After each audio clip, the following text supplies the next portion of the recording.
ਰੱਬ ਦਾ radio movie ਦੇ ਵਿੱਚ ਵੀ ਉਹ ਗੀਤ ਜਿਹੜਾ ਆ ਗਾਇਆ ਗਿਆ ਸੀ, ਉਹ ਤੁਹਾਡੀ ਆਗਿਆ ਤੋਂ ਬਿਨਾਂ ਗਾਇਆ ਗਿਆ ਸੀ।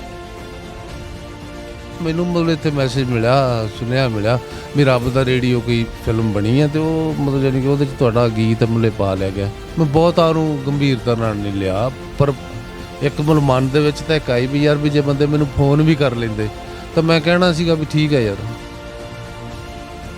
ਕੀ ਕਾਰਨ ਹੈ ਵਿਜੇ ਵਿਵੇਕ ਦੀ ਜਿਹੜੀ ਸ਼ਾਇਰੀ ਆ ਉਹ ਪ੍ਰਚਲਿਤ ਲੀਹਾਂ ਤੋਂ ਹਟ ਕੇ? ਮੈਂ ਪੌਣਾ ਵਿੱਚ ਉੜਦੀ ਮਿੱਟੀ ਖਿੱਲਰ ਖਿੱਲਰ ਜਾਵਾਂ ਵੇ, ਇਕੱਠੀ ਕਰਕੇ ਚੱਕ ਚੜਾ ਲੈ, ਜੋ ਚਾਹੇ ਬਣ ਜਾਵਾਂ ਵੇ, ਆਪਣੇ ਹੱਥਾਂ ਦੀ ਛੋਹ ਦੇ ਦੇ ਭਾਵੇਂ ਘਟਦੇ ਚਾਵਾਂ ਵੇ। ਉਹਦੇ 'ਤੇ ਕਰੋੜਾਂ ਰੁਪਏ ਖਰਚ ਹੋ ਰਿਹਾ ਅਤੇ ਗੀਤਕਾਰ ਨੂੰ ਕਿਉਂ ਨਾ ਮਤਲਬ ਜਿਹੜੇ ਦਿੱਤੇ ਜਾਣ, ਬਾਕੀ ਗੀਤਕਾਰਾਂ ਨੂੰ ਤਾਂ ਉਹਨਾਂ ਨੂੰ ਦਿੱਤੇ ਹੋਣਗੇ। ਮਲਕੀਰ ਨੂੰ ਮੈਨੂੰ ਇੱਕ ਇਹੋ ਜਿਹਾ ਮੈਸੇਜ ਮਿਲ ਗਿਆ ਵੀ ਉਹ ਕਹਿੰਦੇ ਯਾਰ ਚਲ ਵਰਤ ਲਿਆ ਤਾਂ ਵਰਤ ਲਿਆ। ਮੈਂ ਕਿਹਾ ਵੀ ਇਹ ਗੱਲ ਤਾਂ ਫਿਰ ਮਤਲਬ ਵੀ ਆਹ ਗੱਲ ਤਾਂ ਵੀ ਹੁਣ ਤਾਂ ਉਹ ਧੱਕਾ ਕਰ ਰਹੇ ਆ, ਜੇ ਉਹ ਮੈਂ ਚੁੱਪ ਕੀਤਾ ਰਹਿੰਦਾ। ਫਿਰ ਚੰਡੀਗੜ੍ਹ ਪ੍ਰੈਸ ਕਲੱਬ ਦੇ ਵਿੱਚ ਸਪੈਸ਼ਲ ਮਤਲਬ ਇੱਕ ਪ੍ਰੈਸ ਕਾਨਫਰੰਸ ਕਰਕੇ ਉਹਨਾਂ ਨੇ ਉਹ ਮਤਲਬ ਜਾਣੀ ਕਿ ਪਬਲਿਕਲੀ ਉਹ ਮੁਆਫੀ ਮੰਗੀ। ਇੱਕ ਗੱਲ ਆਮ ਤੌਰ 'ਤੇ ਪ੍ਰਚਾਰੀ ਜਾਂਦੀ ਹੈ ਕਿ ਜਿਹੜੀ ਪੰਜਾਬੀ ਸ਼ਾਇਰੀ ਆ ਉਹ ਉਰਦੂ ਸ਼ਾਇਰੀ ਦੇ ਹਾਣ ਦੀ ਨਹੀਂ ਹੋਈ। ਕੀ ਇਹ ਗੱਲਾਂ ਜਾਇਜ਼ ਆ?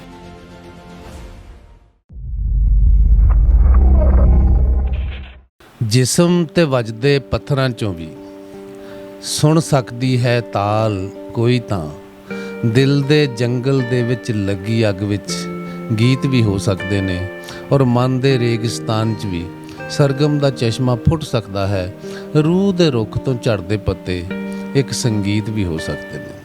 ਜ਼ਿੰਦਾਬਾਦ ਚੈਨਲ ਦੇਖ ਰਹੇ ਸਾਰੇ ਹੀ ਦਰਸ਼ਕਾਂ ਦਾ ਮੈਂ ਸਿਮਰਨਜੀਤ ਸਿੰਘ ਸਿਮਰਾ ਸਵਾਗਤ ਕਰਦਾ। ਗਜ਼ਲ ਅਰਬੀ ਦੇ ਵਿੱਚ ਲਿਖੀ ਜਾਂਦੀ ਸੀ, ਜੋ ਕਿ ਇਰਾਨੀ, ਫਾਰਸੀ, ਉਰਦੂ ਤੋਂ ਹੁੰਦੀ ਹੋਈ ਪੰਜਾਬੀ ਦੇ ਵਿੱਚ ਰਚ ਮਿਚ ਗਈ। ਗਜ਼ਲ ਦੇ ਵਿੱਚ ਅਨੇਕਾਂ ਹੀ ਪੰਜਾਬੀ ਸ਼ਾਇਰਾਂ ਨੇ ਆਪਣੀ ਕਲਾ ਦਾ ਪ੍ਰਗਟਾਵਾ ਕੀਤਾ ਹੈ, ਪਰ ਅੱਜ ਸਾਡੇ ਨਾਲ ਮੌਜੂਦ ਨੇ ਜਨਾਬ ਵਿਜੇ ਵਿਵੇਕ ਜੀ, ਜਿਨ੍ਹਾਂ ਨੇ ਗਜ਼ਲ ਦੇ ਵਿੱਚ ਬਹੁਤ ਹੀ ਜ਼ਿਕਰਯੋਗ ਸਥਾਨ ਬਣਾਇਆ ਹੈ। ਤਾਂ ਵਿਜੇ ਵਿਵੇਕ ਜੀ, ਬਹੁਤ ਬਹੁਤ ਸਵਾਗਤ ਹੈ ਸਰ। ਸ਼ੁਕਰੀਆ ਜੀ। ਮੈਂ ਵੀ ਜ਼ਿੰਦਾਬਾਦ ਚੈਨਲ ਦੇ ਸਾਰੇ ਦਰਸ਼ਕਾਂ ਨੂੰ ਸਤਿ ਸ਼੍ਰੀ ਅਕਾਲ ਕਹਿੰਦਾ ਅਤੇ ਜ਼ਿੰਦਾਬਾਦ ਚੈਨਲ ਦਾ ਧੰਨਵਾਦ ਵੀ ਕਰਦਾ ਜਿਹਨੇ ਮੈਨੂੰ ਇਸ ਕਾਬਲ ਸਮਝਿਆ ਕਿ ਮੇਰੇ ਨਾਲ ਗੱਲਬਾਤ ਕੀਤੀ ਜਾ ਸਕਦੀ ਹੈ। ਤਾਂ ਸਰ ਮੈਂ ਚਾਹੂੰਗਾ ਕਿ ਤੁਹਾਡੀ ਇੱਕ ਗਜ਼ਲ ਦੇ ਨਾਲ ਅੱਜ ਆਪਾਂ ਇਸ ਪ੍ਰੋਗਰਾਮ ਦੀ ਸ਼ੁਰੂਆਤ ਕਰੀਏ।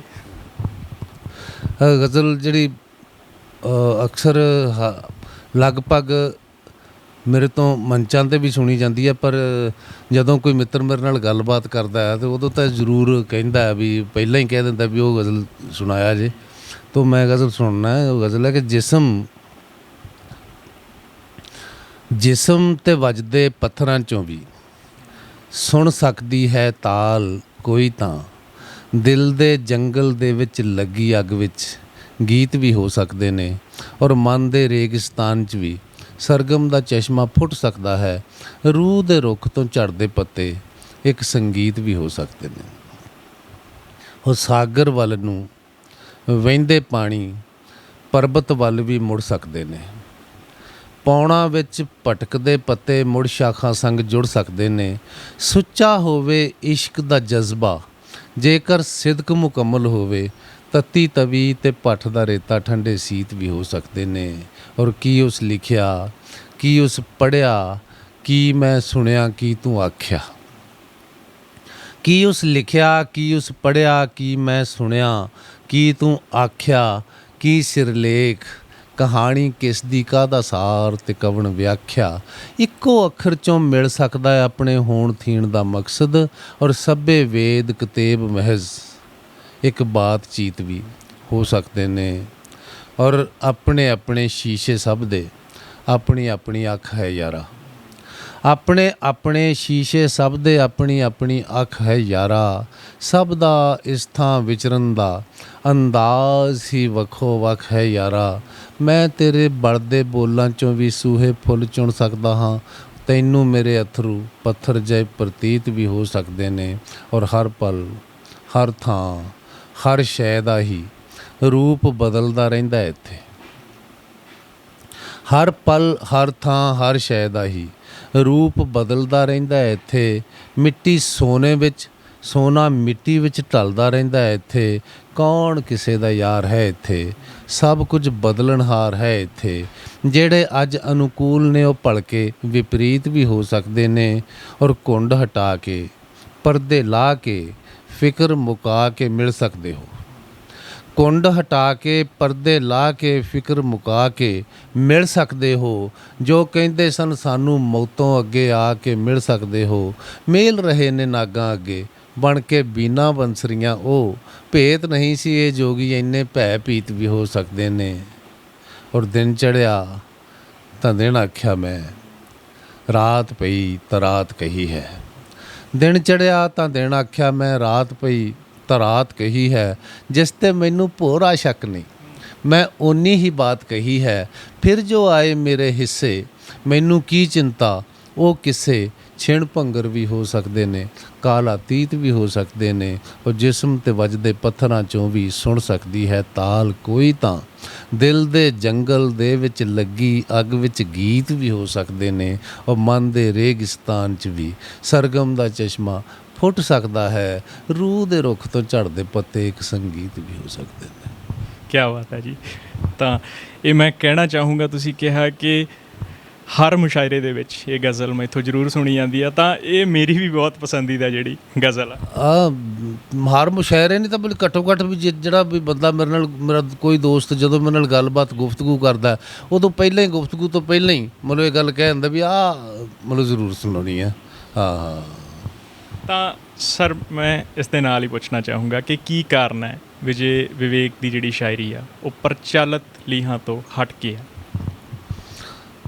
ਉਹ ਥੋਟ 'ਤੇ ਹੈ, ਪ੍ਰਚਲਿਤ ਲੀਹਾਂ ਤੋਂ ਹਟ ਕੇ ਤਾਂ ਤੁਸੀਂ ਮਤਲਬ ਜਾਣੀ ਇਹਨੂੰ ਕਹਿ ਰਹੇ ਹੋ ਹੈ ਨਾ ਵੀ ਇਹਦੇ 'ਚ ਮੇਰਾ ਕੋਈ ਕੌਨਸ਼ੀਅਸ ਐਫਰਟ ਨਹੀਂ ਹੈ।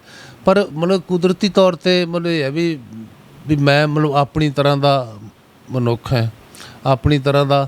ਔਰ ਮੇਰੇ ਜੋ ਕਵਿਤਾ ਪ੍ਰਤੀ ਜੋ ਮੇਰੀ ਸਮਝ ਹੈ, ਜੋ ਮੇਰੇ ਵਿਚਾਰ ਹਨ, ਜੋ ਮੇਰੀ ਦ੍ਰਿਸ਼ਟੀ ਹੈ, ਉਹ ਬੜੀ ਮਤਲਬ ਜਾਣੀ ਵੱਖਰੀ। ਜਦ ਆਪਣੇ ਅਜੋਕੇ ਜੋ ਮਤਲਬ ਇਸ ਵੇਲੇ ਜੋ ਪ੍ਰਤੀਮਾਨ ਕਵਿਤਾ ਜਾਂ ਮਤਲਬ ਗਜ਼ਲ ਦੇ ਵਿੱਚ ਚੱਲ ਰਹੇ ਨੇ, ਉਸ ਤੋਂ ਮੇਰੇ ਕੁਝ ਹਟ ਕੇ ਹੈ। ਕਿਉਂਕਿ ਮੈਂ ਮਤਲਬ ਜਾਣੀ ਕਵੀ ਨੂੰ ਸਿਰਫ ਇੱਕ ਮੀਡੀਅਮ ਵਜੋਂ, ਇੱਕ ਮਤਲਬ ਮਾਧਿਅਮ ਵਜੋਂ ਲੈਂਦਾ। ਮੈਂ ਕਹਿੰਦਾ ਵੀ ਸ਼ਾਇਰੀ ਦਾ ਸਰੋਤ ਕਿਤੇ ਹੋਰ ਹੈ। ਇਹ ਜਿਹੜਾ ਕਵੀ ਹੈ ਇਹ ਇੱਕ ਮਾਧਿਅਮ ਹੈ ਜਿਹਦੇ ਲੰਘ ਕੇ ਸ਼ਾਇਰੀ ਪਾਠਕਾਂ ਸਰੋਤਿਆਂ ਤੱਕ ਪਹੁੰਚਦੀ ਹੈ ਜਾਂ ਕਿਤਾਬਾਂ ਵਰਕਿਆਂ ਤੱਕ ਪਹੁੰਚਦੀ ਹੈ। ਤੋ ਇਸ ਕਰਕੇ ਵੀ ਮੇਰੀ ਇਸ ਗੱਲ ਨੂੰ ਕਈ ਵਾਰੀ ਹਾਸੇ ਮਜ਼ਾਕ 'ਚ ਵੀ ਲੈ ਜਾਂਦਾ। ਪਰ ਕਿਉਂਕਿ ਮੈਂ ਸਾਹਮਣੇ ਦੇਖ ਰਿਹਾ, ਮੈਂ ਕਵਿਤਾ ਨੂੰ ਵਾਪਰਦਿਆਂ, ਕਵਿਤਾ ਨੂੰ ਘਟਦਿਆਂ ਉਸ ਇੱਕ ਖਾਸ ਸਪੇਸ ਦੇ ਵਿੱਚ ਮੈਂ ਉਹਦਾ ਇੱਕ ਦਰਸ਼ਕ ਹੈ ਜਿੱਥੇ ਕਿ ਮੇਰੀ ਆਪਣੀ ਬਹੁਤਕ ਦਖਲਅੰਦਾਜ਼ੀ ਨਹੀਂ ਹੁੰਦੀ। ਸ਼ਾਇਦ ਮਤਲਬ ਇਸ ਕਰਕੇ ਵੀ ਇਹ ਹਟ ਕੇ ਹੋਵੇ ਲੀਹਾਂ ਤੋਂ ਵੀ ਮੈਂ ਉਹਦੇ ਵਿੱਚ ਇੰਟਰਫੀਅਰ ਨਹੀਂ ਕਰਦਾ। ਕਿਉਂਕਿ ਮੈਂ ਆਪਣੇ ਪੁਰਖਿਆਂ ਕੋਲੋਂ ਮਤਲਬ ਇਹ ਗੱਲ, ਗੁਰੂ ਨਾਨਕ ਜੀ ਦੀ ਗੱਲ ਲਈਏ, ਉਹ ਜੈਸੀ ਮੈਂ ਆਵੇ ਖਸਮ ਕੀ ਬਾਣੀ ਤੈਸੜਾ ਕਰੀ ਗਿਆਨ ਵੇਲਾ ਲੋ। ਮਿਰਜ਼ਾ ਗਾਲਿਬ ਨੇ ਵੀ ਇੱਕ ਥਾਂ 'ਤੇ ਕਿਹਾ ਵੀ ਆਤੇ हैं गैब से ये मज़ामी ख्याल में गालिब शरीर खामा नवाए सरोश है। ਇਸ ਤੋਂ ਇਲਾਵਾ ਵੀ ਉਹ ਪਾਤਰ ਸਾਹਿਬ ਵੀ ਇਹ ਮਤਲਬ ਗੱਲ ਕਹਿ ਰਹੇ ਨੇ ਕਿ ਅਚਨਚੇਤੀ ਕਿਸੇ ਬਿੰਦੂ 'ਚੋਂ ਚਸ਼ਮਾ ਫੁੱਟ ਪੈਂਦਾ ਹੈ। ਅਚਨਚੇਤੀ ਕਿਸੇ ਬਿੰਦੂ 'ਚੋਂ ਚਸ਼ਮਾ ਫੁੱਟ ਪੈਂਦਾ ਹੈ। ਇਹ ਦਾਅਵੇਦਾਰ ਐਵੇਂ ਖਾਮਖਾ ਬਣਦੇ। ਔਰ ਤਾਂ ਮੈਂ ਵੀ ਬੋਲੇ ਕਿਹਾ ਵੀ ਮੈਂ ਸਾਂ ਕੇਵਲ ਕਲਮ ਕਾਗਜ਼ ਬਰਾਬਰ, ਗਜ਼ਲ ਜਿਸ ਨੇ ਲਿਖੀ ਸੀ ਮੈਂ ਨਹੀਂ ਸਾਂ। ਤੋ ਸ਼ਾਇਦ ਮਤਲਬ ਇਸ ਤਰ੍ਹਾਂ ਦੇ ਕਈ ਹੋਰ ਕਾਰਨ ਹੈ ਵੀ ਮੈਂ ਬਹੁਤਾ ਕੋਈ ਮਤਲਬ ਇਹਨੂੰ ਬਹੁਤ ਸੀਰੀਅਸਲੀ ਧਿਆਨ ਨਾਲ ਨਹੀਂ ਲੈ ਰਿਹਾ ਜਾਂ ਪਤਾ ਨਹੀਂ ਇਸ ਤਰ੍ਹਾਂ। ਤਾਂ ਮਤਲਬ ਜਾਣੀ ਮੈਂ ਨਹੀਂ ਦਾਅਵਾ ਕਰਦਾ ਕਿਉਂਕਿ ਮੈਂ ਆਸਿਓਂ ਪਾਸਿਓਂ ਜੇ ਗਜ਼ਲ ਦੀ ਸਿਨਫ ਹੈ ਤਾਂ ਫਿਰ ਜ਼ਰੂਰ ਉਹਦੇ 'ਤੇ ਪਾਸਿਆਂ ਆਸਿਆਂ ਦਾ ਕਿਤੇ ਨਾ ਕਿਤੇ, ਭਾਵੇਂ ਦੂਜੀਆਂ ਭਾਸ਼ਾਵਾਂ ਦਾ ਹੋਵੇ। ਮੈਂ ਰੂਮੀ ਤੋਂ ਲੈ ਕੇ ਮਤਲਬ ਜਾਣੀ ਕਿ ਗਾਲਬ ਵਿੱਚ ਦੀ ਮੀਰ ਤੱਕ, ਮੀਰ ਅਤੇ ਮਤਲਬ ਜਾਣੀ ਸਾਰੇ ਪੰਜਾਬੀ ਗਜ਼ਲਕਾਰਾਂ ਦੀਆਂ, ਹਿੰਦੀ ਦੁਸ਼ਯੰਤ ਕੁਮਾਰ, ਸਾਰਿਆਂ ਨੂੰ ਪੜ੍ਹਿਆ। ਕਿਤੇ ਨਾ ਕਿਤੇ ਮਤਲਬ ਜਾਣੀ ਹੋ ਸਕਦਾ ਵੀ ਮੇਰੇ 'ਤੇ ਵੀ ਉਸ ਤਰ੍ਹਾਂ ਦਾ ਪ੍ਰਭਾਵ ਮਤਲਬ ਜਾਣੀ ਹੋਵੇ। ਅਤੇ ਮੈਂ ਇੱਕ ਮੌਜ ਦੇ ਵਿੱਚ ਮੈਂ ਆਪਣਾ ਕੰਮ ਕਰ ਰਿਹਾ। ਇਸ ਕਰਕੇ ਸ਼ਾਇਦ ਉਹ ਹਟਵੀਂ ਮਤਲਬ ਹੋਵੇ। ਤਾਂ ਤੁਹਾਡੀ ਸ਼ਾਇਰੀ ਜਦੋਂ ਮੈਂ ਪੜ੍ਹਦਾ ਜਾਂ ਸੁਣਦਾ ਤਾਂ ਦਰਸ਼ਕ ਵੀ ਇਹ ਗੱਲ ਦੇਖਦੇ ਨੇ ਕਿ ਉਹ ਬਹੁਤ ਗਹਿਰੀ ਹੁੰਦੀ ਆ। ਦਰਸ਼ਕ ਜਦੋਂ ਪੜ੍ਹਦੇ ਨੇ ਉਹਨੂੰ ਤਾਂ ਉਹਨਾਂ ਨੂੰ ਪੜ੍ਹਨ ਦੇ ਲਈ ਆਪਣੀ ਸੋਚ ਦਾ ਜਿਹੜਾ ਦਾਇਰਾ ਉਹ ਕਾਫੀ ਵਿਸ਼ਾਲ ਰੱਖਣਾ ਪੈਂਦਾ। ਤਾਂ ਮੈਂ ਪੁੱਛਣਾ ਚਾਹੂੰਗਾ, ਜਦੋਂ ਤੁਸੀਂ ਲਿਖ ਰਹੇ ਹੁੰਦੇ ਹੋ ਤਾਂ ਜਹਿਨ ਦੇ ਵਿੱਚ ਕੀ ਚੱਲ ਰਿਹਾ ਹੁੰਦਾ? ਕੁਛ ਨਹੀਂ ਚੱਲ ਰਿਹਾ ਹੁੰਦਾ, ਮੈਨੂੰ ਨਹੀਂ ਪਤਾ ਹੁੰਦਾ ਵੀ ਮੈਂ ਕਈ ਵਾਰੀ ਤਾਂ ਇਹ ਬਿਲਕੁਲ ਮੈਨੂੰ ਪਤਾ ਨਹੀਂ ਹੁੰਦਾ ਮੈਂ ਕਵਿਤਾ ਲਿਖਣੀ ਹੈ, ਜਾਂ ਮਤਲਬ ਕਈ ਵਾਰੀ ਉਹ ਛਿਣਾਂ ਦੇ ਵਿੱਚ ਮਤਲਬ ਜਾਣੀ ਕਿ ਮੇਰੀ ਇੱਕ ਅਵਸਥਾ ਜਿਹੜੀ ਮੇਰੀ ਹਾਲਤ ਹੈ ਉਹ ਹੋਰ ਤਰ੍ਹਾਂ ਦੀ ਕੁਛ ਹੋ ਜਾਂਦੀ ਵੀ ਜਾਣੀ ਕੋਈ ਚੀਜ਼ ਜਿਹਨੂੰ ਮੈਂ ਐਕਸਪ੍ਰੈਸ ਨਹੀਂ ਕਰ ਸਕਦਾ, ਸ਼ਬਦਾਂ 'ਚ ਨਹੀਂ ਉਤਾਰ ਸਕਦਾ, ਵੀ ਮੈਨੂੰ ਉਹ ਮਤਲਬ ਜਾਣੀ ਵੜ ਲੈਂਦੀ ਹੈ ਇੱਕ ਖਾਸ ਮਤਲਬ ਜਾਣੀ ਕਿ ਕੁਛ ਜਿਹਨੂੰ ਆਪਾਂ ਕੀ ਕਹਿ ਸਕਦੇ ਹਾਂ ਵੀ ਇੱਕ ਉਹਨੂੰ ਵਾਬ ਰੋਲਾ ਕਿਹਾ ਜਾ ਸਕਦਾ ਹੈ, ਉਹਨੂੰ ਕੋਈ ਇਸ ਤਰ੍ਹਾਂ ਦਾ ਮਤਲਬ ਕੋਈ ਔਰਾ ਕੋਈ ਦਾਇਰਾ ਕਿਹਾ ਜਾ ਸਕਦਾ ਜਿਹੜਾ ਮੈਨੂੰ ਆਪਣੇ ਵਿੱਚ ਲਪੇਟ ਲੈਂਦਾ। ਮੈਂ ਮਤਲਬ ਜਿਹੜੀ ਦੁਨਿਆਵੀ ਕੰਮ ਵੀ ਕਰਦਾ ਫਿਰਦਾ ਰਹਿੰਦਾ ਘਰ ਦੇ ਵਿੱਚ, ਪਰ ਉਹ ਮਤਲਬ ਜਿਹੜੀ ਮੇਰੇ 'ਤੇ ਮਤਲਬ ਭਾਰੂ ਉਹ ਹੁੰਦਾ ਅਤੇ ਉਸ ਵੇਲੇ ਮਤਲਬ ਜਾਣੀ ਈਵਨ ਕਿ ਮਤਲਬ ਜਾਣੀ ਸਾਡੇ ਘਰ ਦੇ ਤਾਂ ਪਛਾਣ ਲੈਂਦੇ ਆ ਵੀ ਇਹ ਕੁਛ ਮਤਲਬ ਜਿਹੜਾ ਵੀ ਕਦੇ ਆਇਆ ਮਤਲਬ ਬੰਦਾ ਕੋਠੇ 'ਤੇ ਚੜ੍ਹ ਗਿਆ ਹੈ ਨਾ, ਕਦੇ ਉਹ ਗੇੜਾ ਕੱਢ ਕੇ ਥੱਲੇ ਆ ਗਿਆ, ਕਦੇ ਵੈਸੇ ਹੀ ਤੁਰਦਾ ਬੈਠਾ ਉੱਠ ਕੇ ਬੈੱਡ ਤੋਂ ਤੁਰਨ ਲੱਗ ਪਿਆ, ਜਾਂ ਕੁਰਸੀ ਤੋਂ ਬੈਠਾ ਗਲੀ 'ਚੋਂ ਗੇੜਾ ਕੱਢ ਆਇਆ। ਉਹ ਹਕੀਕਤ ਨਹੀਂ ਹੈ ਵੀ ਇਹ ਮੇਰੇ ਵੱਲ ਝਾਕੀ ਜਾਂਦੇ ਰਹਿੰਦੇ ਆ ਵੀ ਕੀ ਮਤਲਬ, ਤੋ ਮੈਨੂੰ ਪਤਾ ਨਹੀਂ ਹੁੰਦਾ ਮੈਂ ਕੀ ਕਰ ਰਿਹਾ, ਜਾਂ ਮੇਰੇ ਮਨ 'ਚ ਬਿਲਕੁਲ ਹੀ ਉੱਕਾ ਹੁੰਦਾ ਮੈਂ ਕਿਹੋ ਜਿਹੀ ਚੀਜ਼ ਮਤਲਬ ਕੀ ਬਣਾਉਣੀ ਹੈ, ਕਿਉਂਕਿ ਮੈਂ ਤਾਂ ਮਤਲਬ ਉਹ ਸਮਝਦਾ ਹੀ ਹਾਂ ਨਾ ਵੀ ਮਤਲਬ ਜਾਣੀ ਕਵੀ ਇੱਕ ਮਾਧਿਅਮ ਹੈ, ਇੱਧਰ ਜੋ ਹੋ ਜਾਊਗਾ ਉਹ ਠੀਕ ਹੈ, ਅਤੇ ਮੈਂ ਕਦੇ ਉਸ ਤਰ੍ਹਾਂ ਦਾ ਨਹੀਂ ਜ਼ੋਰ ਦਿੱਤਾ ਵੀ ਮੈਂ ਇਹਨੂੰ ਐਂ ਨਹੀਂ ਮਤਲਬ ਐਂ ਕਰਨਾ। ਇੱਕ ਥਾਂ 'ਤੇ ਮੈਂ ਆਪਣੀ ਕਵਿਤਾ ਦੇ ਵਿੱਚ ਵੀ ਮਤਲਬ ਜਾਣੀ ਇਹ ਗੱਲ ਉਹ ਕੁਛ ਨਾਲ ਮਿਲਦਾ ਜੁਲਦਾ ਜਦ ਕਿ ਸੁਣ ਘੁਮਿਆਰਾ ਚੱਕ ਗਿੜੇਂਦਿਆ ਤੈਨੂੰ ਹਾਲ ਸੁਣਾਵਾਂ ਵੇ, ਮੈਂ ਪੌਣਾ ਵਿੱਚ ਉੜਦੀ ਮਿੱਟੀ ਖਿੱਲਰ ਜਾਵਾਂ ਵੇ, ਇਕੱਠੀ ਕਰਕੇ ਚੱਕ ਚੜਾ ਲੈ ਜੋ ਚਾਹੇ ਬਣ ਜਾਵਾਂ ਵੇ, ਆਪਣੇ ਹੱਥਾਂ ਦੀ ਛੋਹ ਦੇ ਭਾਵੇਂ ਘੜਦੇ ਚਾਵਾਂ ਵੇ। ਵੀ ਮੈਨੂੰ ਨਹੀਂ ਹੁੰਦਾ ਵੀ ਇਹ ਜੇ ਕੀ ਬਣ ਰਿਹਾ, ਗੀਤ ਹੋ ਰਿਹਾ, ਗਜ਼ਲ ਹੋ ਰਹੀ ਹੈ, ਕੋਈ ਹੋਰ ਰੂਪ ਕਵਿਤਾ ਦੀ ਕੋਈ ਹੋਰ ਵਿਧਾ, ਆਈ ਡੋਂਟ ਮਤਲਬ ਇਹ ਮੈਨੂੰ ਤਾਂ ਮੈਂ ਕਈ ਵਾਰੀ ਜਿਹੜੀ ਹੁਣ ਗਜ਼ਲ ਤੁਸੀਂ ਸੁਣੀ ਹੈ ਕਹੀ ਜਾਂਦੀ ਮਤਲਬ ਕੁਛ ਰਚਨਾਵਾਂ ਨੂੰ ਤਾਂ ਵੇਖ ਕੇ ਮੈਨੂੰ ਆਪਣੇ ਆਪ ਨੂੰ ਮਤਲਬ ਤਾਜਬ ਹੁੰਦਾ ਵੀ ਯਾਰ ਵੀ ਇਹ ਮੇਰੇ ਰਾਹੀਂ ਵੀ ਲਿਖੀ ਗਈ ਹੈ।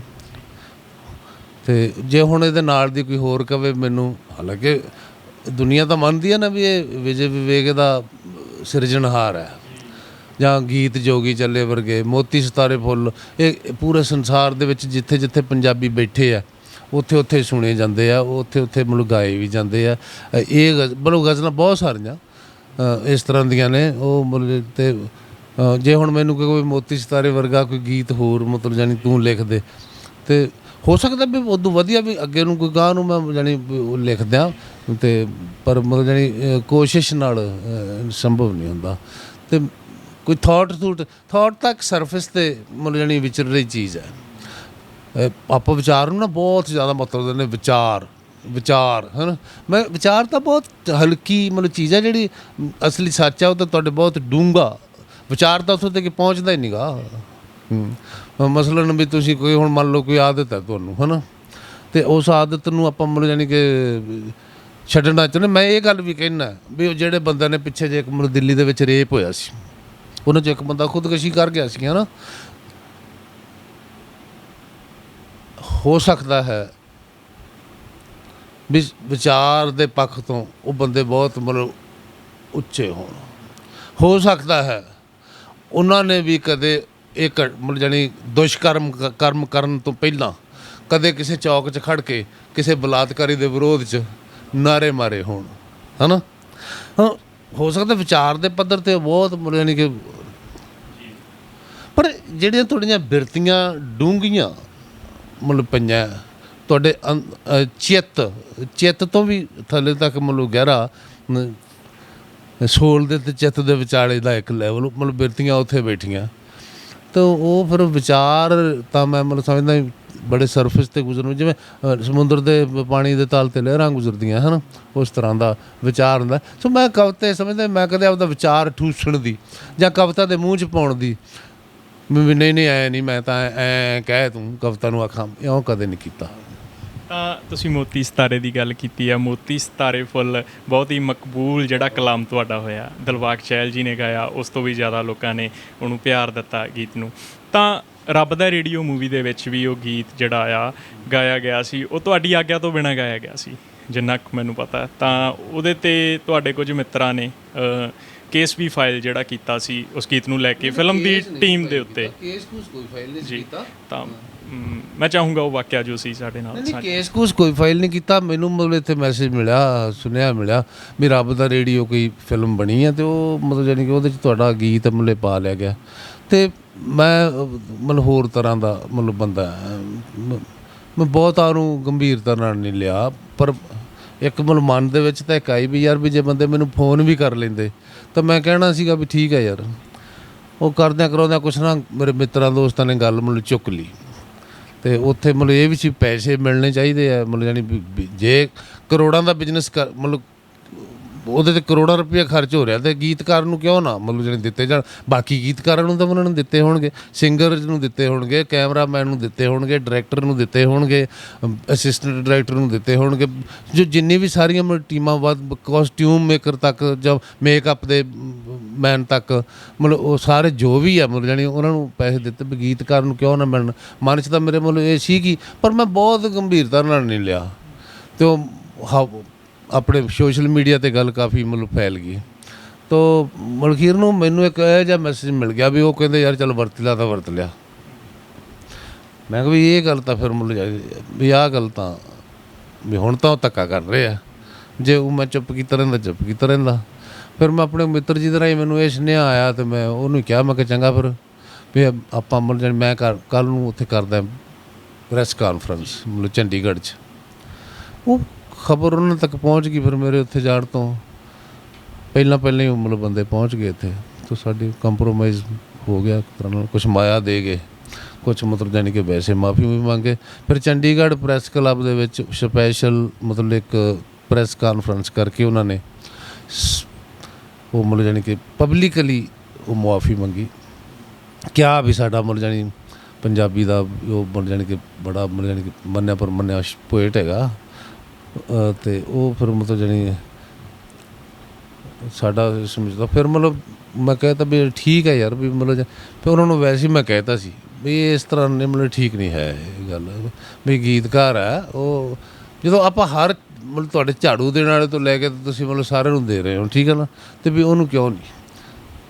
ਤਾਂ ਫਿਰ ਮਤਲਬ ਗੀਤ ਮੈਨੂੰ ਲੱਗਦਾ ਵੀ ਹੁਣ ਤੱਕ ਜੋ ਹਿਸਾਬ ਨਾਲ, ਹਾਲਾਂਕਿ ਮੈਂ ਨਹੀਂ ਕਿਹਾ ਉਹਨਾਂ ਨੂੰ ਕੁਛ ਵੀ ਮੈਂ ਇੰਨੇ ਲੈਣੇ ਆ, ਪੁੱਛ ਲਓ ਕਿਸੇ ਤੋਂ, ਉਹਨਾਂ ਨੂੰ ਪੁੱਛ ਲਓ ਬੇਸ਼ੱਕ, ਮੈਂ ਨਹੀਂ ਕਿਹਾ ਮੈਂ ਇੰਨੇ ਲੈਣੇ ਆ, ਉਹਨਾਂ ਨੇ ਆਪਦੀ ਮਰਜ਼ੀ ਨਾਲ ਜਿੰਨੇ ਫੜਾ ਤੇ।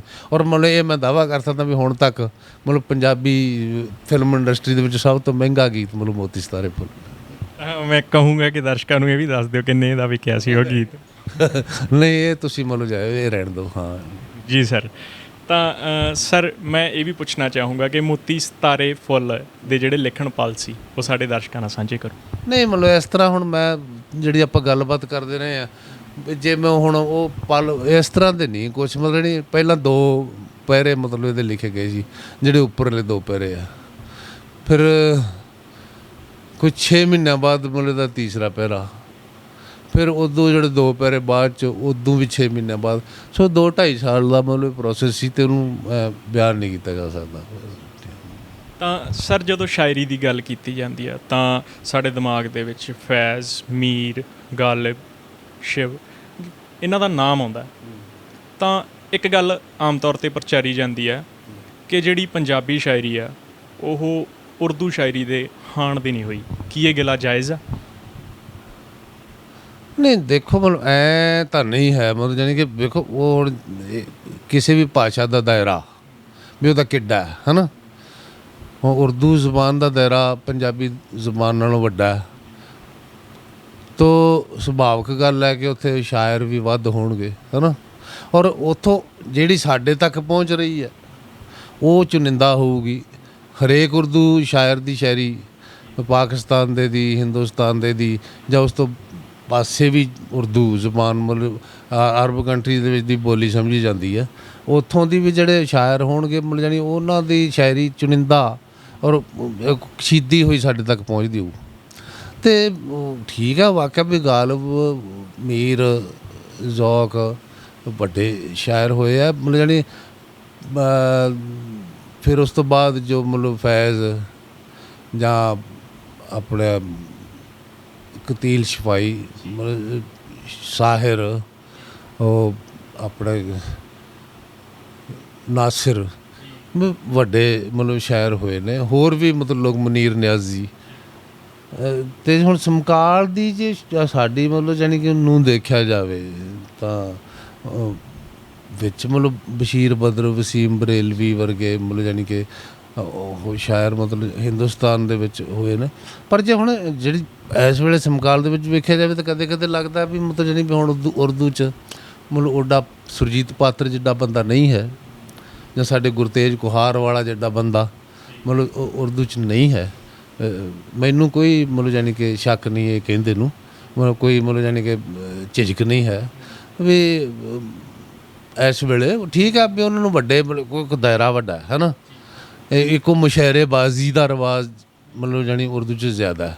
ਮੁਸ਼ਾਇਰੇ ਦੇ ਵਿੱਚ ਕਵਿਤਾ ਪੜ੍ਹਨੀ ਅਤੇ ਉਹ ਕਾਗਜ਼ਾਂ ਪੜ੍ਹਨੀ ਦੋ ਵੱਖਰੀਆਂ ਚੀਜ਼ਾਂ। ਫਿਰ ਉਹਦਾ ਨੌਟੰਕੀ ਵੀ ਮਤਲਬ ਜਾਣੀ ਆਪਾਂ ਦੇਖਦੇ ਹਾਂ ਵੀ ਉਹ ਪੜ੍ਹਨ ਲੱਗੇ ਕੁਛ ਹਾਂ ਤਾਂ ਉਹ ਜਿਸ ਤਰੀਕੇ ਨਾਲ ਪੜ੍ਹਦੇ। ਹੁਣ ਸਾਡਾ ਗੁਰਤੇਜ ਕੁਹਾਰ ਵਾਲਾ ਪਾਤਰ ਵੀ ਠੀਕ ਹੈ ਵੀ ਗਾ ਕੇ ਪੜ੍ਹਦੇ ਆ। ਮੈਂ ਥੋੜ੍ਹਾ ਜਿਹਾ ਮਤਲਬ ਚਲੋ ਵੀ ਉਹਨੂੰ ਖਿਲਾਰਦਾ ਮਤਲਬ ਜਾਣੀ ਕਿ ਛਿੱਟਾ ਦਿੰਦਾ ਹੈ ਨਾ, ਜਾਂ ਮਤਲਬ ਜਾਣੀ ਉੱਥੇ ਬਹੁਤ ਕਦੇ। ਪਰ ਸਾਡੇ 'ਚ ਨੌਟੰਕੀ ਗੁਰਤੇਜ ਕੁਹਾਰ ਦਾ ਸਿੱਧਾ ਹੀ ਪੜ੍ਹਦਾ ਨਾ, ਬਿਲਕੁਲ ਹੀ ਐਂ ਮਤਲਬ ਜਾਣੀ ਜੋ ਜਿਵੇਂ ਮਤਲਬ ਜਾਣੀ ਕਿ ਦਰਸ਼ਕ ਹੋਣ ਹੀ ਨਾ ਸਾਹਮਣੇ, ਜਿਵੇਂ ਸਰੋਤੇ ਮਤਲਬ ਬਿਲਕੁਲ ਸਾਹਮਣੇ ਹੁਣ ਆਪ ਮੌਜ 'ਚ ਅਸੀਂ ਉੱਥੇ ਉਹਨਾਂ ਦੇ ਉਹਦੇ ਨਾਲੋਂ ਮਤਲਬ ਜਾਣੀ ਹੈ। ਪਰ ਨਹੀਂ, ਅੱਜ ਕੱਲ੍ਹ ਜੇ ਹੁਣ ਆਪਾਂ ਹਿੰਦੁਸਤਾਨ ਦੇ ਲੈਵਲ 'ਤੇ ਵੇਖੀਏ ਤਾਂ ਪੰਜਾਬੀ ਸ਼ਾਇਰੀ ਮਤਲਬ ਉਰਦੂ ਸ਼ਾਇਰੀ ਦੇ ਤੋਂ ਵੱਡੀ ਨੇ ਤਾਂ ਬਰਾਬਰ ਤਾਂ ਮਤਲਬ ਹੈਗੀ ਹੈ। ਤਾਂ ਸਰ ਇੱਕ ਗੱਲ ਕਹੀ ਜਾਂਦੀ ਹੈ ਕਿ ਵਿਜੇ ਵਿਵੇਕ ਦੀ ਜਿਹੜੀ ਯਾਦਦਾਸ਼ਤ ਆ ਉਹ ਬਹੁਤ ਵੱਡੀ ਹੈ। ਤੁਹਾਡੀ ਯਾਦਦਾਸ਼ਤ ਦੇ ਬਹੁਤ ਚਰਚੇ ਨੇ, ਤਾਂ ਤੁਸੀਂ ਕੋਰੇ ਕਾਗਜ਼ 'ਤੇ ਲਿਖਣ ਨਾਲੋਂ ਦਿਲ ਦੇ ਵਰਕਿਆਂ 'ਤੇ ਲਿਖਣ ਨੂੰ ਜ਼ਿਆਦਾ ਤਰਜੀਹ ਦਿੰਦੇ ਹੋ। ਤਾਂ ਇੰਨਾ ਕੁਝ ਸੰਭਾਲਣਾ ਬਿਨਾਂ ਕਾਗਜ਼ਾਂ ਦੇ ਕਿਵੇਂ ਸੰਭਵ ਹੋਇਆ? ਪਤਾ ਨਹੀਂ, ਮੈਂ ਹੁਣ ਇਹਨੂੰ ਦੱਸਾਂ ਕਿ ਮੈਂ ਵੀ ਕੋਈ ਯਤਨ, ਵਿਸ਼ੇਸ਼ ਯਤਨ ਤਾਂ ਹੈ ਨਹੀਂ। ਬਾਕੀ ਇੱਕ ਕੱਲ੍ਹ ਵੀ ਇੱਕ ਗੁਫ਼ਤਗੂ 'ਚ ਮੈਂ ਬੋਲਿਆ ਸੀ ਕਿ ਉਰਦੂ ਦਾ ਇੱਕ ਸ਼ੇਰ ਹੈ ਕਿ ਪੂਛਤਾ ਜਾ ਮੇਰੇ ਮਰਕਜ਼ ਸੇ ਗੁਜ਼ਰਨੇ ਵਾਲੇ, पूछता जा मेरे मरकज़ से गुजरने वाले, क्या गुजरती है तेरी जान पे मरने वाले। ਵੀ ਜਿਹੜੀ ਚੀਜ਼ ਤੁਹਾਡੇ ਸੈਂਟਰ ਵਿੱਚ ਦੀ ਲੰਘ ਗਈ ਹੈ, ਤੁਹਾਡੀ ਸੁਰਤ ਦੇ ਵਿੱਚ ਦੀ ਲੰਘ ਗਈ ਹੈ।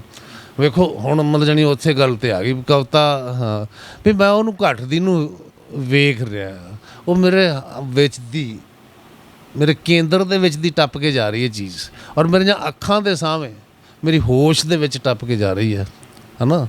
ਤਾਂ ਫਿਰ ਉਹ ਮਤਲਬ ਜਾਣੀ ਕਿ ਸੁਭਾਵਿਕ ਹੈ ਵੀ ਉਹ ਮੈਨੂੰ ਉਹ ਘਟਨਾ ਵੀ ਯਾਦ ਰਹੂਗੀ ਅਤੇ ਉਹ ਕਿਵੇਂ ਟੱਪੀ, ਅਤੇ ਉਹਦਾ ਜੋ ਪੈਟਰਨ ਹੈ, ਜੋ ਉਹਦਾ ਮਤਲਬ ਜਾਣੀ ਕਿ ਉਹਦੀ ਜੋ ਨੇਚਰ ਹੈ, ਉਹ ਮੈਨੂੰ ਸਾਰਾ ਮਤਲਬ ਜਾਣੀ ਕਿ ਉਹ ਯਾਦ ਰਹੂਗਾ।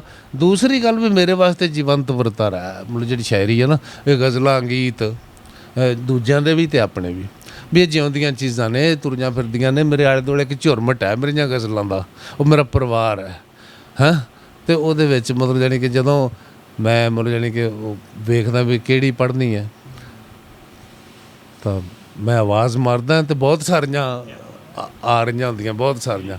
ਉਹ ਜਿਹੜੀ ਫਿਰ ਉਹ ਭੱਜ ਕੇ ਮੇਰੇ ਤੱਕ ਛੇਤੀ ਪਹੁੰਚ ਜਾਂਦੀ ਹੈ, ਉਹਨੂੰ ਮੈਂ ਸਾਹਮਣੇ ਖੜੀ ਕਰਕੇ ਉਸੇ ਤੋਂ ਪੁੱਛ ਕੇ ਪੜ੍ਹੀ ਜਾਂਦਾ, ਉਸੇ ਤੋਂ ਪੁੱਛ ਕੇ। ਤਾਂ ਸਰ ਮੈਂ ਚਾਹੂੰਗਾ ਕਿ ਸਾਡੇ ਦਰਸ਼ਕਾਂ ਨੇ ਇੱਕ ਹੋਰ ਗਜ਼ਲ ਜਿਹੜੀ ਆ ਸਾਂਝੀ ਕਰੋ। ਇੱਥੇ ਕੌਣ ਸ਼ਾਇਰ ਹੈ ਨਾ ਮੁਰਾਦ। ਇੱਥੇ ਕੌਣ ਸ਼ਾਇਰ ਹੈ ਨਾ ਮੁਰਾਦ, ਇੱਥੇ ਕਿਸ ਨੂੰ ਕਵਿਤਾ ਦੀ ਭਾਲ ਹੈ। ਇਹ ਤਾਂ ਐਵੇਂ ਤੇਰੇ ਵਿਯੋਗ ਵਿੱਚ ਮੇਰੇ ਦਿਲ 'ਚੋਂ ਉੱਠਿਆ ਉਬਾਲ ਹੈ, ਔਰ ਤੇਰੇ ਦੁੱਖ ਪਿੰਡੇ 'ਤੇ ਝਾਗ ਕੇ, ਗਿਲੇ ਸ਼ਿਕਵੇ ਸਾਰੇ ਤਿਆਗ ਕੇ, ਮੈਂ ਜੋ ਕਹਿ ਰਿਹਾ ਮੇਰੇ ਦੁਸ਼ਮਣਾ, ਮੇਰਾ ਸੱਚੀਓ ਉਹੀ ਹਾਲ ਹੈ। ਉਹ ਮੇਰੇ ਭੋਲੇਪਣ ਦੀ ਹੈ ਇੰਤਹਾ, ਮੇਰੀ ਸਾਦਗੀ ਦਾ ਇਹ ਕਮਾਲ ਹੈ ਕਿ ਮੈਂ ਬੜਾ ਕਮੀਨਾ ਸ਼ੈਤਾਨ ਹਾਂ। ਮੇਰੇ ਦੋਸਤਾਂ ਦਾ ਇਹ ਖਿਆਲ ਹੈ, ਔਰ ਮੇਰੀ ਇਹ ਕਮੀਨੀ ਸ਼ੈਤਾਨੀਅਤ ਤੇਰੀ ਪਗੜੀ, ਸ਼ਮਲਾ ਅਤੇ ਲਜਪਤ मेरे सामने वही खेड है तेरे वास्ते जो वबाल है, और मैं ਤਾਂ ਚੁੱਪ ਰਹਿਣਾ ਹੀ ਲੋੜਦਾ, ਤੇਰੇ ਲਫ਼ਜ਼ ਤੈਨੂੰ ਹੀ ਮੋੜਦਾ। ਮੇਰਾ ਉਸ ਤਰ੍ਹਾਂ ਦਾ ਜਵਾਬ ਹੈ, ਤੇਰਾ ਜਿਸ ਤਰ੍ਹਾਂ ਦਾ ਸਵਾਲ ਹੈ। ਉਹ ਜੇ ਉਹ ਮੇਰੇ ਸੀਨੇ 'ਤੇ ਅੱਗ ਧਰੇ ਤੇ ਇਹ ਕਰਦਿਆਂ ਉਹਦਾ ਚਿੱਤ ਠਰੇ ਕਿ ਮੈਂ ਅੰਗ ਮੋੜਾਂ ਜਾਂ ਸੀ ਕਰਾਂ, ਮੇਰੀ ਇੰਨੀ ਕਿੱਥੇ ਮਜਾਲ ਹੈ। ਮੇਰੇ ਆਪਣੇ ਮਨ ਦੀ ਹੀ ਲਹਿਰ ਵਿੱਚ ਕੋਈ ਗਲਤੀ ਹੋਵੇ ਜੇ ਬਹਿਰ ਵਿੱਚ, ਮੇਰੇ ਕੱਚੇਪਣ ਦਾ ਸਬੂਤ ਹੈ, ਮੇਰੇ ਛੋਟੇਪਣ ਦੀ ਮਿਸਾਲ ਹੈ। ਕਿਆ ਬਾਤ ਹੈ ਜੀ। ਤਾਂ ਸਰ ਮੈਂ ਇੱਥੇ ਪੁੱਛਣਾ ਚਾਹੂੰਗਾ ਕਿ ਸਮਕਾਲੀ ਪੰਜਾਬੀ ਕਵਿਤਾ ਨੂੰ ਤੁਸੀਂ ਕਿਵੇਂ ਦੇਖਦੇ ਹੋ, ਅਤੇ ਉਹ ਕਿਹੜੇ ਨੌਜਵਾਨ ਕਵੀ ਨੇ ਜੋ ਭਵਿੱਖ ਦੇ ਵਿੱਚ ਜਾ ਕੇ ਪੰਜਾਬੀ ਮਾਂ ਬੋਲੀ ਦੇ ਵਾਰਸ ਬਣ ਸਕਦੇ ਨੇ? ਭਵਿੱਖ ਦੇ ਵਿੱਚ ਜਾ ਕੇ ਵੈਸੇ ਮੈਂ ਐ ਜੇ ਸਮਕਾਲੀਆਂ, ਆਪਣੇ ਸਮਕਾਲੀਆਂ ਦੇ ਕੋਲੋਂ ਮੈਂ ਗੁਰਤੇਜ ਕੁਹਾਰ ਵਾਲਾ ਤੋਂ ਬਹੁਤ ਮੁਤਾਸਰ ਹੈ। ਉਹ ਮੇਰਾ ਸਭ ਤੋਂ ਪਸੰਦੀਦਾ ਮਤਲਬ ਸ਼ਾਇਰ ਹੈ, ਔਰ ਮੈਂ ਮਤਲਬ ਯਾਨੀ ਕਦੇ ਕਦੇ ਰੀਝ ਹੁੰਦੀ ਹੈ ਵੀ ਉਹ ਸ਼ੇਰ ਨੂੰ ਬਿਲਕੁਲ ਮੈਂ ਜਿੰਨੀ ਉਹਦੀ ਥੋਟ ਮਤਲਬ ਯਾਨੀ ਜੋ ਆਪਣਾ ਉਹਦਾ ਹੈ ਨਾ ਤੱਤ, ਥੋਟ ਸ਼ਬਦ ਮੈਂ ਗਲਤ ਵਰਤ ਗਿਆ, ਵੀ ਜੋ ਉਹਦੇ ਵਿਚਲਾ ਜਿਹੜਾ ਤੱਤ ਹੈ ਉਹ ਵੀ ਬਹੁਤ ਮਤਲਬ ਯਾਨੀ ਕਮਾਲ ਦਾ ਹੁੰਦਾ ਹੈ। ਔਰ ਜੋ ਉਹਦੀ ਸ਼ਿਲਪਕਾਰੀ ਹੈ ਉਹ ਬਿਲਕੁਲ ਕਸ਼ੀਦ ਕੇ ਮਤਲਬ ਸ਼ੀਸ਼ੇ ਵਰਗਾ ਕਰਕੇ ਸ਼ੇਰ ਨੂੰ, ਮੇਰੇ ਵਰਗਾ ਬੰਦਾ ਜਿਹੜਾ ਉਹ ਭਰੜ ਭਾਂਡਾ ਵੀ ਜਿਵੇਂ ਆ ਗਿਆ ਚਲਾਤਾ ਹੈ ਨਾ। ਗੁਰਤੇਜ ਦੇ ਮਲਿਆ ਵੀ ਬਹੁਤ ਕਮਾਲ ਦਾ ਮਤਲਬ ਯਾਨੀ, ਕਿਉਂਕਿ ਨਾਲ ਉਹ ਕਲਾਕਾਰ ਉਹ ਮੁਸੱਵਰ ਵੀ ਹੈ, ਮਤਲਬ ਯਾਨੀ ਉਹ ਚਿੱਤਰਕਾਰ ਜਿਹਨੂੰ ਆਪਾਂ ਕਹਿੰਦੇ ਹਾਂ ਆਰਟਿਸਟ ਹੈ। ਤੋ ਮਤਲਬ ਯਾਨੀ ਉਹ ਬਿਲਕੁਲ ਉਹਦੀ ਉਹ ਜਿਹੜੀ ਕਲਾ ਉਹਦੀ ਸ਼ਾਇਰੀ ਦੇ ਵਿੱਚ ਵੀ ਉਹਨੂੰ ਮਤਲਬ ਕੰਮ ਦੇ ਰਹੀ ਹੈ। ਵੈਸੇ ਵੀ ਬੜਾ ਉਹਦੇ ਜਿਹੜਾ ਰਹਿਣ ਸਹਿਣ ਢੰਗ, ਬੜੀ ਐਸਥੈਟਿਕਸ ਦੇ ਨਾਲ ਉਹਦਾ ਪਹਿਰਾਵਾ, ਉਹਦਾ ਤੁਰਨ ਦਾ ਢੰਗ, ਉਹਦਾ ਬੋਲਣ ਦਾ ਢੰਗ, ਉਹਦਾ ਸਾਰਾ ਜੋ ਅੰਦਾਜ਼ ਹੈ ਬੜਾ। ਸਰ ਜੇ ਆਪਾਂ ਨਵੇਂ ਮੁੰਡਿਆਂ ਦੀ ਗੱਲ ਕਰੀਏ, ਜਿਹੜੇ ਅੱਜ ਦੇ ਮੁੰਡੇ ਨੇ, ਨਵੇਂ ਮੁੰਡੇ ਨੇ, ਉਹਨਾਂ ਦੀ ਗੱਲ ਕਰੀਏ, ਉਹਨਾਂ ਦੀ ਕਵਿਤਾ ਕਿਵੇਂ ਲੱਗਦੀ ਤੁਹਾਨੂੰ? ਨਹੀਂ, ਅੱਛੇ ਮਤਲਬ ਬੰਦੇ ਗਜ਼ਲ ਦੇ ਖੇਤਰ ਦੇ ਵਿੱਚ ਮਤਲਬ ਯਾਨੀ ਕਾਫੀ ਲੋਕ ਵਧੀਆ ਕੰਮ। ਰਜਿੰਦਰਜੀਤ ਬਹੁਤ ਕਮਾਲ ਹੈ, ਮਤਲਬ ਜਗਵਿੰਦਰ ਜੋਧਾ ਬਹੁਤ ਅੱਛੀ, ਮਤਲਬ ਡਾਕਟਰ ਸ਼ਮਸ਼ੇਰ ਮੋਹੀ, ਬਾਕੀ ਇਹ ਤਾਂ ਫਿਰ ਬਰਜਿੰਦਰ ਚੌਹਾਨ ਅਤੇ ਜਸਵਿੰਦਰ ਤਾਂ ਸਾਡੇ ਨਾਲੋਂ ਵੀ ਮੇਰੇ ਨਾਲੋਂ ਵੱਡੇ ਨੇ, ਅਤੇ ਬਰਜਿੰਦਰ ਚੌਹਾਨ ਹੈ ਮਤਲਬ ਉਹ ਇਹ ਗੁਰਤੇਜ ਦੇ ਅਤੇ ਮੇਰੇ ਸਮਕਾਲੀ ਆ ਗਏ। ਇਹਨਾਂ ਦੇ ਵਿੱਚੋਂ ਦੂਜਿਆਂ ਦੇ ਵਿੱਚੋਂ ਮਤਲਬ ਮਨਜੀਤ ਪੁਰੀ ਬਹੁਤ ਤੇਜ਼ੀ ਨਾਲ ਮਤਲਬ ਯਾਨੀ ਕਿ ਆ ਰਿਹਾ, ਤਾਂ ਹੋਰ ਚਮਨਦੀਪ ਦਿਓਲ ਹੈ, ਅਤੇ ਰਣਜੀਤ ਸਰਾਮ ਵਾਲੀ ਦਾ ਨਾਮ ਵੀ ਮੈਂ ਲੈਣਾ ਚਾਹਾਂਗਾ। ਉਹ ਇੱਕ ਬੜੀ ਅੱਡ ਤਰ੍ਹਾਂ ਦੀ ਮਤਲਬ ਯਾਨੀ ਉਹਦਾ ਜੋ ਮੁਹਾਵਰਾ ਬਿਲਕੁਲ ਮਤਲਬ ਵੱਖਰੀ ਤਰ੍ਹਾਂ ਦਾ।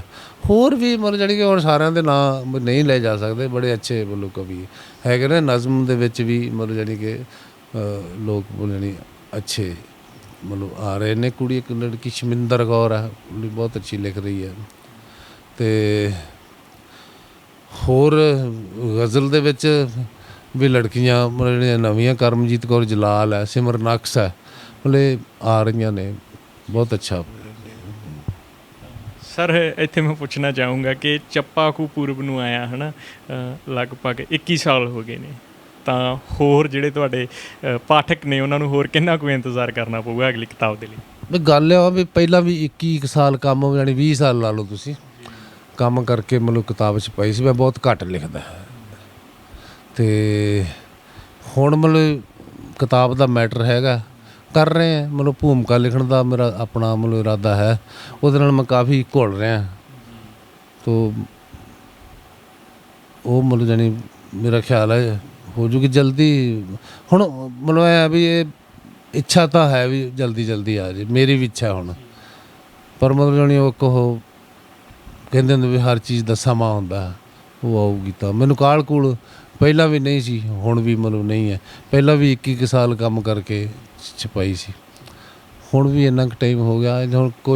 ਹੁਣ ਕੋਸ਼ਿਸ਼ ਕਰ ਲਾਂਗੇ ਆਪ, ਕਿਉਂਕਿ ਮਿੱਤਰ ਬਹੁਤ ਮੰਗ ਤਾਂ 5-6 ਮਤਲਬ 10 ਸਾਲਾਂ ਤੋਂ ਬਾਅਦ ਤਾਂ ਫਿਰ ਮੰਗ ਹੋਣ ਲੱਗ ਪਈ ਸੀ, ਹੈ ਨਾ। ਹਾਂ, ਉਹ ਪਹਿਲਾਂ ਤਾਂ ਮੇਰੇ ਕੋਲ ਉਨੀਆਂ ਕਵਿਤਾਵਾਂ ਵੀ ਨਹੀਂ ਸੀ, ਹੁਣ ਪਿੱਛੇ ਜੇ 2-2.5 ਸਾਲਾਂ ਦਾ ਮਤਲਬ ਮੈਟਰ ਮੇਰੇ ਕੋਲ ਹੈ। ਹੁਣ ਉਹ ਮਤਲਬ ਮੈਂ ਸੋਚ ਰਿਹਾ ਵੀ ਉਹਦੇ ਬਾਰੇ ਉਹ ਜ਼ਰੂਰੀ ਆ, ਉਹਨੂੰ ਮਤਲਬ ਇਸ ਤਰ੍ਹਾਂ ਮਲ ਕੇ ਨਹੀਂ ਸੁੱਟਿਆ ਜਾ ਸਕਦਾ। ਜੇ ਨਾ ਹੀ ਲਿਖੀ ਗਈ ਤਾਂ ਫਿਰ ਵੱਖਰੀ ਗੱਲ ਹੈ, ਨਹੀਂ ਭੂਮਿਕਾ ਲਿਖੂੰਗਾ। ਤਾਂ ਸਰ ਇੰਨੀ ਦਿਨੀ ਕੀ ਰੁਝੇਵੇਂ ਨੇ? ਕੁਛ ਨਹੀਂ, ਵਿਹਲਾ, ਕੋਈ ਰੁਝੇਵਾਂ ਨਹੀਂ ਮਤਲਬ, ਜਾਣੀ ਕਿ ਮਤਲਬ ਨੌਕਰੀ ਤੋਂ ਰਿਟਾਇਰਮੈਂਟ ਮਿਲ ਗਈ ਹੈ, ਉਹਦੇ ਬੈਠੇ ਕੋਈ ਪੜ੍ਹ ਲਿਖ ਛੱਡੀਦਾ, ਪਰ ਘਰ ਦੇ ਮਾੜੇ ਮੋਟੇ ਛੋਟੇ ਮੋਟੇ ਕੰਮ। ਇੱਕ ਕਬੀਲਦਾਰ ਵੀ ਨਾ, ਕਵੀ ਦੇ ਨਾਲ ਨਾਲ ਮਤਲਬ ਇੱਕ ਪਿਤਾ ਵੀ ਹੈ, ਇੱਕ ਪਤੀ ਵੀ ਹੈ, ਹੈ ਨਾ। ਤਾਂ ਉਹ ਚੀਜ਼ਾਂ ਮਾੜੀਆਂ ਮੋਟੀਆਂ ਜੋ ਪੈਂਦਾ, ਮਤਲਬ ਜਿਵੇਂ ਜਿਵੇਂ ਕੰਮ ਕੋਈ ਤਾਂ ਮੈਂ ਕਰੀ ਜਾਂਦਾ। ਨਹੀਂ ਉਸ ਤਰ੍ਹਾਂ ਕੋਈ ਰੁਝੇਵੇਂ ਪ੍ਰੋਜੈਕਟ ਕੋਈ ਜਾਣੀ ਨਹੀਂ ਹੈ ਵੀ ਬਕਾਇਦਾ ਮੈਂ ਕਦੇ ਵੀ ਨਹੀਂ ਰਿਹਾ, ਮਤਲਬ ਜਾਣੀ ਇਹ ਜ਼ਿੰਦਗੀ 'ਚ ਕਦੇ ਵੀ ਨਹੀਂ ਮਤਲਬ ਰਿਹਾ ਵੀ ਆਏ ਮੈਂ ਰੱਬ ਦੀਆਂ ਦਿੱਤੀਆਂ ਹੀ ਖਾਧੀਆਂ ਤੇ ਰੱਬ ਉਵੇਂ ਹੀ ਚੱਲਦਾ ਪਿਆ। ਕਵਿਤਾ ਦੇ ਵਿੱਚ ਵੀ ਮਤਲਬ ਬਹੁਤ ਸੀਰੀਅਸਲੀ ਵੀ ਮੈਂ ਸ਼ਾਇਰ ਹੋ ਗਿਆ ਵੀ ਹੁਣ ਮੈਨੂੰ ਐਂ ਕਰਨਾ ਚਾਹੀਦਾ ਜਾਂ ਉਹ ਹੋਣਾ ਚਾਹੀਦਾ। ਮੇਰੇ ਨਾਲ ਮੈਂ ਸਮਝਦਾ ਵੀ ਕਵਿਤਾ ਹੋਰ ਕਿਤੋਂ ਹੈ। ਮੈਂ ਤਾਂ ਮਤਲਬ ਇੱਕ ਵਿਚਾਲੇ ਮੈਨੂੰ ਤਾਂ ਵਡਿਆਈਆਂ ਹੀ ਮਿਲੀਆਂ, ਤੁਹਾਡੇ ਵਰਗੇ ਮਿੱਤਰਾਂ ਦਾ ਪਿਆਰ ਹੀ ਮਿਲਿਆ। ਇਹਦੇ 'ਚ ਕੋਈ ਕਾਬਲੀਅਤ ਵਾਲੀ ਗੱਲ ਮਤਲਬ ਹੈ ਨਹੀਂ ਗੀ। ਸਰ ਮੈਂ ਚਾਹੂੰਗਾ ਕਿ ਜਾਂਦਿਆਂ ਜਾਂਦਿਆਂ ਇੱਕ ਹੋਰ ਜਿਹੜੀ ਗਜ਼ਲ ਤੁਹਾਡੀ ਤੁਸੀਂ ਸਾਡੇ ਦਰਸ਼ਕਾਂ ਨਾਲ ਸਾਂਝੀ ਕਰੋ। ਇੱਕ ਗਜ਼ਲ ਹੈ, ਨਵੀਂ ਹੈ। ਉਹ ਤੁਹਾਡੇ ਪਿਆਰ ਦੇ ਤਖਤੇ ਦੇ ਓਹਲੇ ਰਹਿ ਗਿਆ ਹਾਂ, ਹਨੇਰੀ ਲੈ ਗਈ ਸਭ ਨੂੰ, ਮੈਂ ਪਿੱਛੇ ਰਹਿ ਗਿਆ ਹਾਂ। ਔਰ ਪਤਾ ਲੱਗਿਆ ਨਿਰਾ ਪੱਥਰ ਨਹੀਂ ਭਗਵਾਨ ਮੇਰਾ, ਪਤਾ ਲੱਗਿਆ ਨਿਰਾ ਪੱਥਰ ਨਹੀਂ ਭਗਵਾਨ ਮੇਰਾ, ਮੈਂ ਇਸੇ ਹੀ ਖੁਸ਼ੀ ਵਿੱਚ ਬੁੱਤ ਬਣ ਕੇ ਰਹਿ ਗਿਆ ਹਾਂ। ਔਰ ਤੁਹਾਨੂੰ ਇਹ ਪਤਾ ਹੈ ਕਿੱਥੋਂ ਕਿੱਥੋਂ ਮਿਟ ਗਿਆ ਮੈਂ, ਤੁਹਾਨੂੰ ਇਹ ਪਤਾ ਹੈ ਕਿੱਥੋਂ ਕਿੱਥੋਂ ਮਿਟ ਗਿਆ ਮੈਂ, ਤੁਹਾਨੂੰ ਕੀ ਪਤਾ ਮੈਂ ਕਿੱਥੇ ਕਿੱਥੇ ਰਹਿ ਗਿਆ ਹਾਂ। ਉਹ ਜੇ ਚਾਨਣ ਹਾਂ ਤਾਂ ਸੂਰਜ ਤੋਂ ਅਗਾਂਹ ਤੀਕਰ ਗਿਆ ਹਾਂ, ਜੇ ਚਾਨਣ ਹਾਂ ਤਾਂ ਸੂਰਜ ਤੋਂ ਅਗਾਂਹ ਤੀਕਰ ਗਿਆ ਹਾਂ, ਜੇ ਹਨੇਰਾ ਹਾਂ ਤਾਂ ਬਸ ਦੀਵੇ ਦੇ ਥੱਲੇ ਰਹਿ ਗਿਆ ਹਾਂ। ਜੇ ਚਾਨਣ ਹਾਂ ਤਾਂ ਸੂਰਜ ਤੋਂ ਅਗਾਂਹ ਤੀਕਰ ਗਿਆ ਹਾਂ, ਜੇ ਹਨੇਰਾ ਹਾਂ ਤਾਂ ਬਸ ਦੀਵੇ ਦੇ ਥੱਲੇ ਰਹਿ ਗਿਆ ਹਾਂ। ਔਰ ਨਾ ਤਾਂ ਸਾਰੇ ਦਾ ਸਾਰਾ ਹਿਰਦਿਆਂ ਤੱਕ ਪਹੁੰਚਿਆ ਹਾਂ, ਨਾ ਤਾਂ ਸਾਰੇ ਦਾ ਸਾਰਾ ਹਿਰਦਿਆਂ ਤੱਕ ਪਹੁੰਚਿਆ ਹਾਂ, ਤੇ ਨਾ ਸਾਰੇ ਦਾ ਸਾਰਾ ਵਰਕਿਆਂ 'ਤੇ ਰਹਿ ਗਿਆ ਹਾਂ, ਤੇ ਨਾ ਸਾਰੇ ਦਾ ਸਾਰਾ ਵਰਕਿਆਂ 'ਤੇ ਰਹਿ ਗਿਆ। ਕੀ ਬਾਤ ਹੈ ਜੀ, ਬਹੁਤ ਖੂਬ। ਤਾਂ ਬਹੁਤ ਬਹੁਤ ਸ਼ੁਕਰੀਆ ਸਰ ਤੁਹਾਡਾ, ਤੁਸੀਂ ਸਾਡੇ ਨਾਲ ਜੁੜੇ, ਤੁਸੀਂ ਸਾਨੂੰ ਸਮਾਂ ਦਿੱਤਾ। ਤਾਂ ਮੈਂ ਇਹੀ ਦੁਆਵਾਂ ਕਰਦਾ ਕਿ ਤੁਹਾਡੀ ਜਿਹੜੀ ਨਵੀਂ ਪੁਸਤਕ ਹੈ ਜਲਦ ਤੋਂ ਜਲਦ ਸਾਡੇ ਤੱਕ ਪਹੁੰਚੇ ਅਤੇ ਤੁਹਾਡੀ ਜਿਹੜੀ ਸ਼ਾਇਰੀ ਆ ਉਹਦਾ ਅਸੀਂ ਆਨੰਦ ਮਾਣ ਸਕੀਏ। ਮੈਂ ਵੀ ਆਪਣੇ ਵੱਲੋਂ ਜ਼ਿੰਦਾਬਾਦ ਚੈਨਲ ਦਾ, ਤੁਹਾਡਾ ਔਰ ਜਿਨ੍ਹਾਂ ਦਰਸ਼ਕਾਂ ਵਾਸਤੇ ਇਹ ਇੰਟਰਵਿਊ ਗੱਲਬਾਤ ਰਿਕਾਰਡ ਕੀਤੀ ਗਈ ਹੈ, ਉਹਨਾਂ ਸਾਰਿਆਂ ਨੂੰ ਮੈਂ ਸਤਿ ਸ਼੍ਰੀ ਅਕਾਲ ਕਹਿਣਾ ਅਤੇ ਧੰਨਵਾਦ ਵੀ ਕਰਦਾ। ਸ਼ੁਕਰੀਆ ਸਰ। ਤਾਂ ਇਹ ਸੀਗੇ ਉੱਗੇ ਗਜ਼ਲ ਗੋ ਜਨਾਬ ਵਿਜੇ ਵਿਵੇਕ ਜੀ, ਜਿਨ੍ਹਾਂ ਨੇ ਸਾਡੇ ਨਾਲ ਸਾਂਝ ਪਾਈ ਆ, ਆਪਣੀ ਸ਼ਾਇਰੀ ਦੇ ਕਲਾਮ ਸਾਡੇ ਨਾਲ ਸਾਂਝੇ ਕੀਤੇ ਨੇ। ਕੈਮਰਾਮੈਨ ਜਪਨੀਤ ਸਿੰਘ ਦੇ ਨਾਲ ਮੈਂ ਸਿਮਰਨਜੀਤ ਸਿੰਘ ਸਿਮਰਾ, ਜ਼ਿੰਦਾਬਾਦ ਚੈਨਲ, ਫਰੀਦਕੋਟ।